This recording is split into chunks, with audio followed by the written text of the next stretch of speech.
Ukwesula kukaShivambu kudale usizi kuMalema ne-EFF. Sikubingelele mlaleli siphinde sikwamukele eMuzwandile TV. Besicela upress u-subscribe button muqala ukuhlangana nale channel yethu. Ukushiya kukaShivambu kungase kunciphise amandla eqembu eLimpopo, isifundazwe esaziwa ngesizinda saso esiqinile sezombusazwe.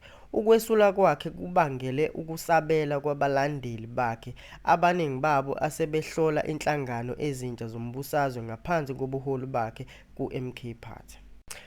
Ngokusho kwabangaphakathi abakhulume nephephandaba iSunday World, iqeqebane elingaphakathi kwe-EFF elidlelana noShivambu selizwakalise ukungenami ngokuhlala kuleli qembu kulandela ukushiya kwakhe. Ukungeneliseka kwaleli qembu ngomkhondo we-EFF wamanje kugcizelela umthelela wokuphuma kukaShivambu ekubambaneni kweqembu kanye namathemba ekusasa eLimpopo. I-MK Party, inhlangano yezepolitiki ebilokhe ithola amandla, ibona ukuqokwa kukaShivambu njengesinyathelo esibalulekile sokuqinisa umthelela wayo nokwandisa isisekelo sayo.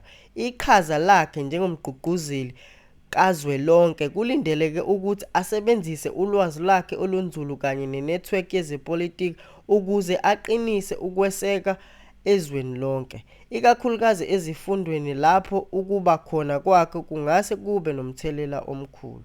Siyabonga kakhulu umlaleli ekhaya, besicela ni-comment, ni-subscribe, nishiye nama-comment kwi-comment section, nisitshele ukuthi uthini uvo lwenu. Nisale kahle.